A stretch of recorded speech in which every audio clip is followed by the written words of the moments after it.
ఒక్కసారి కొమ్మూరి గోల్డ్ కి కాల్ చేయండి. తాకట్లో ఉన్న మీ బంగారాన్ని విడిపించి మార్కెట్ ప్రైస్ కి వాళ్ళు కొనుక్కుని మిగతా డబ్బులు మీకు ఇచ్చేస్తారు.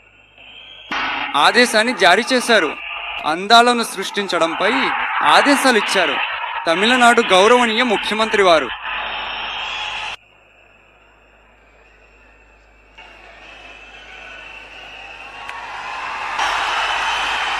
మీ అందరికీ నా వందనం.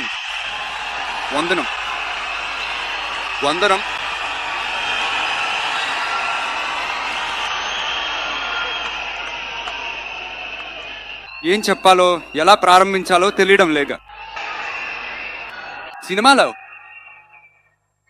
ఎలాగైనా కష్టపడి విజయం సాధిస్తాడని అనుకున్న ఒక సాధారణ అసిస్టెంట్ డైరెక్టర్కు పుట్టిన ఒక పిల్లవాడిగా నాకు జీవితంలో పేదరికం అంటే ఏమిటో నాకు బాగా తెలుసు, ఆకలి అంటే ఏమిటో నాకు బాగా తెలుసు. నేనేమి పెద్ద రాజుల వంశంలోంచి వచ్చినవాడు కాదు.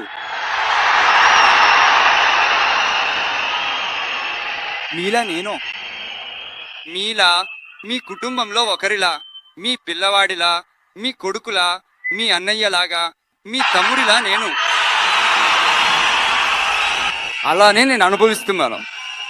మీరు కూడా నన్ను అలా భావించిందుకే సినిమాల్లో నాకు ఒక పెద్ద స్థానం ఇచ్చారు. కథలన్నీ వదిలేసి మీకోసం కృతజ్ఞతగా రాజకీయాల్లోకి వచ్చిన మీ విజయ్.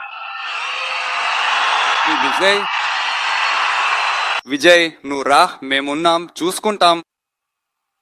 విజయ్ తమ్ముడు నువ్వు రా, మేమున్నాం. విజయ్ తమ్ముడు నువ్వు రా, మేమున్నాం. కానీ నువ్వు రా, మేమున్నామని స్నేహితుడా నువ్వు రా, మేము ఉన్నామంటూ చెబుతున్నారు.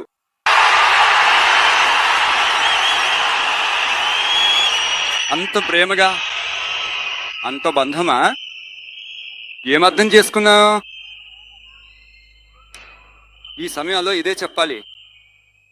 ఈ ప్రయాణంలో, ఈ ప్రక్రియలో నాకెన్నో కష్టాలు, నాకు ఎన్నో అవమానాలు ఎదురైనా అవన్నీ ఒకవైపు ఉన్నా కూడా నా కోసం కూడా నిలబడ్డ మీకు కూడా అదేవిధంగా కష్టాలు, అదేవిధంగా అవమానాలు. అవి అన్నింటినీ మీరు పెద్దగా పట్టించుకోకుండా, వాటిని పట్టించుకోకుండా నా బాధలను మీవిగా భావించి నా వెంట నిలబడ్డారు. ఈరోజు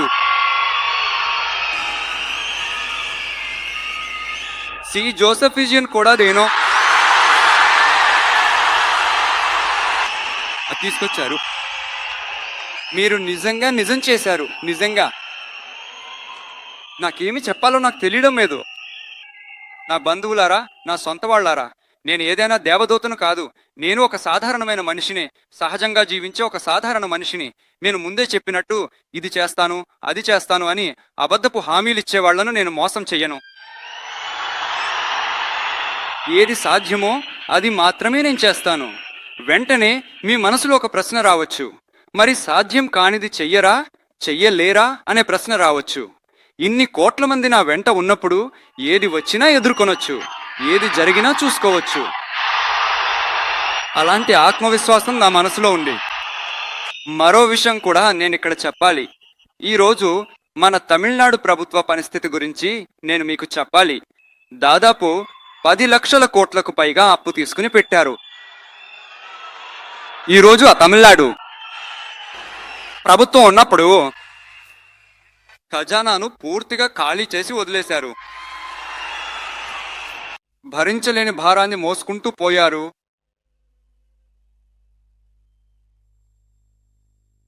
అందువల్ల అలాంటి ఒక పరిస్థితిలోనే ఈ బాధ్యతను మనం తీసుకున్నాం.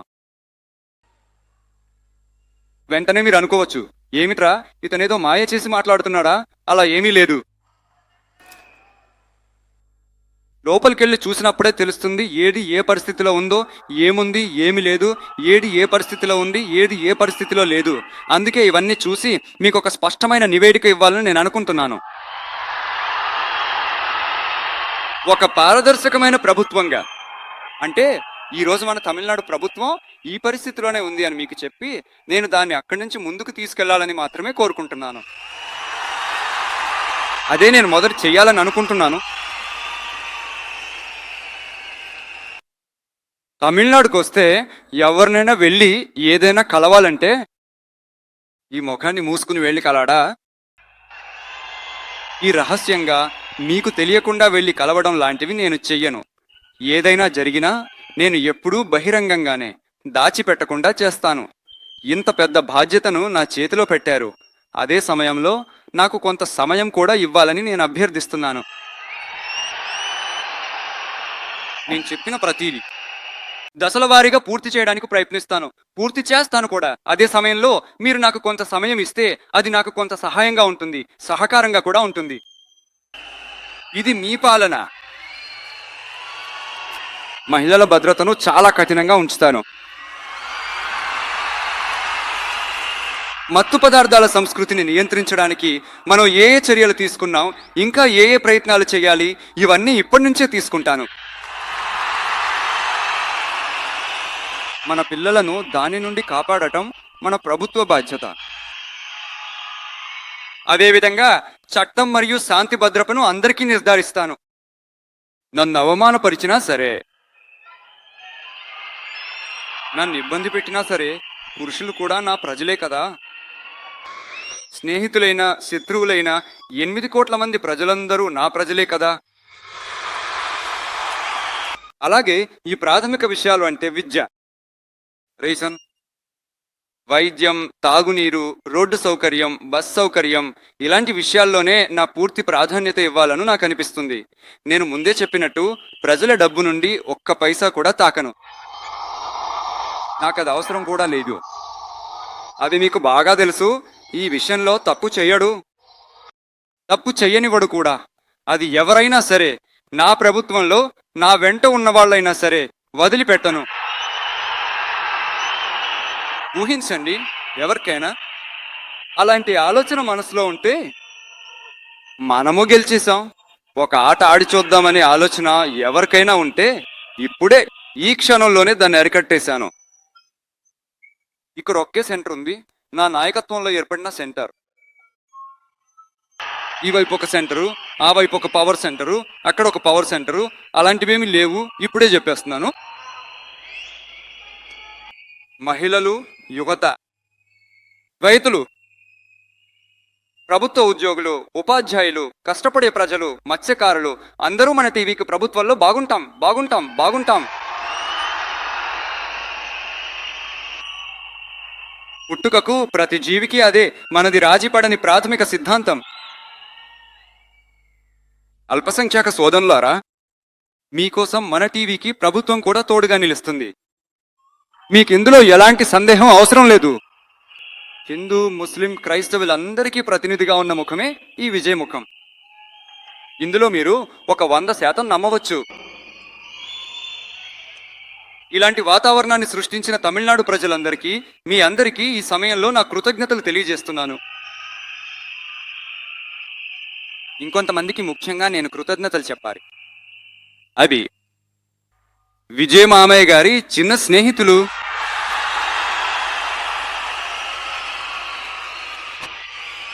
వాళ్ళ వల్లే ఇది జరిగింది. మీకు ఎలా కృతజ్ఞతలు చెప్పాలో తెలియరు. మీకోసం, మీ భవిష్యత్తును మనసులో ఉంచుకుని అన్ని మంచి విషయాలను మీకోసం ఈ విజయ్ మామయ్య చేసిస్తాడు. కాన్ఫరెన్స్ కూడా ఉంది. అదేవిధంగా ఇంకొంతమందికి ముఖ్యంగా కృతజ్ఞతలు చెప్పాలి. మీరు నా ప్రాణం లాంటి వారు, మిమ్మల్ని నేను ఎలా మర్చిపోతాను? తమిళనాడు విజయ్ కళక్ స్నేహితుల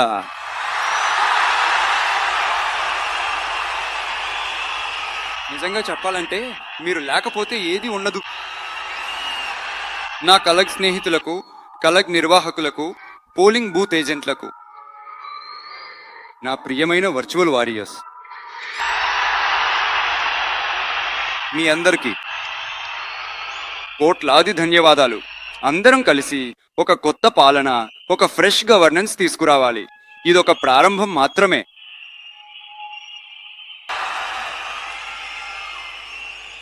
ప్రత్యేకం నిజమైన సెక్యులర్ సామాజిక న్యాయానికి ఇప్పుడే ప్రారంభించండి. ప్రజల సంక్షేమమే లక్ష్యంగా ఉన్న మన ప్రభుత్వానికి పక్కన నిలబడి మద్దతు ఇచ్చిన వారికి, కాంగ్రెస్ ఉద్యమానికి నాయకత్వం వహిస్తున్న గౌరవనీయులు శ్రీ మల్లికార్జున్ ఖర్గే గారికి, పార్లమెంటు ప్రతిపక్ష నాయకుడు గౌరవనీయులు మై బ్రదర్కు శ్రీ రాహుల్ గాంధీ గారు, కాంగ్రెస్ పార్టీ ప్రధాన కార్యదర్శి గౌరవనీయులు శ్రీ కేసి వేణుగోపాల్ గారు, తమిళనాడు కాంగ్రెస్ అధ్యక్షుడు గౌరవనీయులు శ్రీ సెల్వపాయ రొందగై గారు, నా స్నేహితుడు ప్రవీణ్ చక్రవర్తి గారు, సిపిఐఎం పార్టీ జాతీయ ప్రధాన కార్యదర్శి గౌరవనీయులు కామ్రేడ్ శ్రీ ఎంఏబిపి గారు, రాష్ట్ర కార్యదర్శి గౌరవనీయులు కామ్రేడ్ శ్రీ పి షణ్ముఖం గారు, రాజకీయ ప్రధాన కమిటీ సభ్యుడు గౌరవనీయులు కామ్రేడ్ శ్రీ కె బాలకృష్ణన్ గారు, పార్లమెంట్ సభ్యుడు గౌరవనీయులు కామ్రేడ్ శ్రీ సువెంకటేశన్ గారు, మన ప్రభుత్వానికి మద్దతిచ్చిన విడతలే చెయ్యి రౌతేగల్ పార్టీ అధ్యక్షుడు గౌరవనీయులు అన్నయ్య శ్రీ తిరుమావళవన్ ఎన్బి గారు,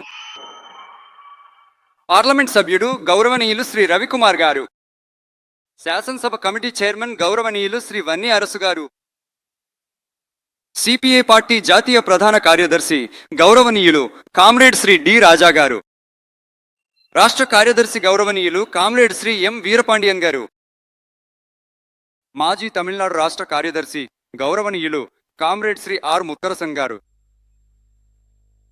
ఇండియన్ యూనియన్ ముస్లిం లీగ్ పార్టీ అధ్యక్షుడు గౌరవనీయులు డాక్టర్ శ్రీ ఖాదర్ మొయిదీన్ గారు, పార్లమెంట్ సభ్యుడు గౌరవనీయులు శ్రీ నవాజ్ ఖని గారు, మీ అందరినీ హార్దికంగా స్వాగతిస్తున్నాను.